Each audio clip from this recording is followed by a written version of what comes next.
오늘도 주님이 공급하여 주시는 풍성한 생명의 양식과 넘치는 은혜와 생명을 주는 보혈의 회복과 참된 평강이 충만하여 지기를 주 예수 그리스도의 이름으로 축복합니다. 아멘. 오늘 말씀은 잠언 18장 1절 말씀입니다. 무리에게서 스스로 갈라지는 자는 자기의 소유욕을 따르는 자라 온갖 참 지혜를 배척하느니라. 아멘. 어느 교회 집사님께서 다음 주부터 교회를 나오지 않겠다 폭탄 선언을 했습니다. 그 집사님이 그렇게 말하게 된 이유는 내가 예수를 믿지 않겠다는 것도 아닙니다. 목사님 때문도 아닙니다. 교회에 대한 불만 때문도 아니었습니다. 어디에서나 예배할 수 있다는 것입니다.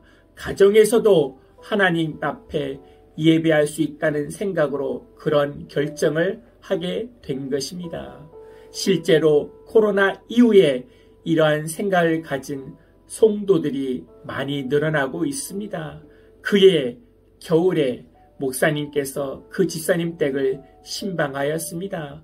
두 사람은 벽난로 앞에서 여러 가지 많은 대화를 나누었지만 그 집사님의 결심을 되돌릴 수는 없었습니다. 설득을 마친 후에 목사님께서 벽난로 옆에 있는 쇠젓가락을 집어서 불 속에서 타고 있는 나무 하나를 빼낸 것입니다. 그리고 그것을 밖으로 따로 놓았습니다. 그렇게 꺼낸 나무는 연기를 피우다가 스스로 금방 꺼져 버렸습니다. 그러나 벽난로 속에 있는 나무는 여전히 활활 타고 있어 방안을 따뜻하게 덮여주고 있었습니다.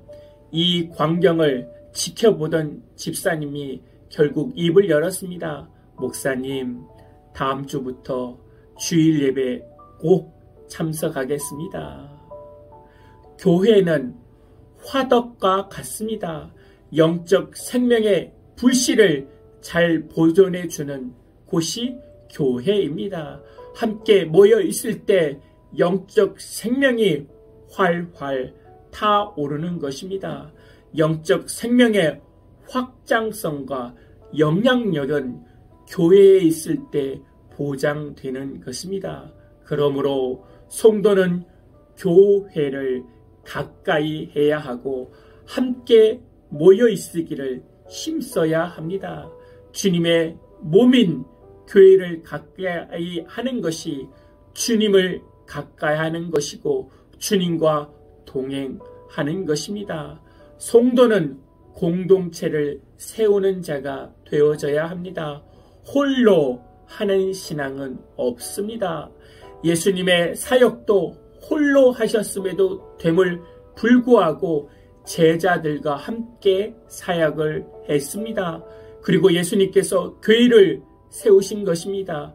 교회의 머리가 되신 예수님께 붙어 있어야 나도 든든해지는 것입니다. 어리석은 자는 교만으로 공동체를 허무는 말을 합니다. 목사의 설교를 평가하고 그 성도가 상처 준 것을 말을 합니다. 그래서 편을 가르게 되고 싸우게 되어 1년에서 2년마다 교회를 옮기는 습관이 시작되는 것입니다. 이단을 제외하고 그 교회가 다 그 교회입니다. 어느 교회가 좋은 교회입니까? 설교 잘하는 목사가 있는 교회가 좋은 교회입니까? 인격이 좋은 사람들이 모인 곳이 좋은 교회입니까? 아닙니다. 설교도 못해도 부족한 사람들이 있어도 예수님이 계신 교회가 좋은 교회입니다. 사람만 보고 다니기 때문에 총을 피하려다가 다른 교회로 옮겼는데 대포알을 맞게 되는 것입니다. 1절에 보면 무리에서 스스로 갈라지는 자, 공동체를 떠나는 자는 어리석다는 것입니다. 성경은 교인을 양떼로 말합니다. 무리를 떠나는 양은 길을 잃어버린 양이 됩니다. 그 무리의 핵심은 양이 아니라 목자입니다. 목자가 있는 양이 행복한 것입니다. 성도가 망하는 순서는 공동체를 떠나는 것입니다.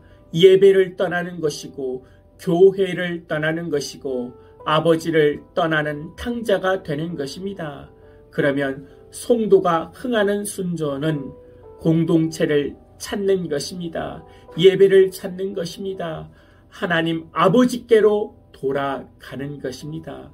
믿으십니까? 아멘. 하나님, 홀로 하는 신앙생활을 벗어나게 하여 주시고 이제 아버지 집으로 돌아가는 신앙, 함께 모여 예배 드리는 신앙생활을 통해 영적 생명의 불이 다시 붙게 하여 주시고 하나님이 공급해 주시는 생명의 양식을 함께 나누는 기쁨을 회복하게 하여 주시옵소서. 주 예수 그리스도의 이름으로 기도하옵나이다. 아멘. 이제는 우리 주 예수 그리스도의 은혜와 만국하신 하나님의 사랑과 성령님의 내주교통 충만케 하심이 이제부터 영원토록 함께할지어다. 아멘.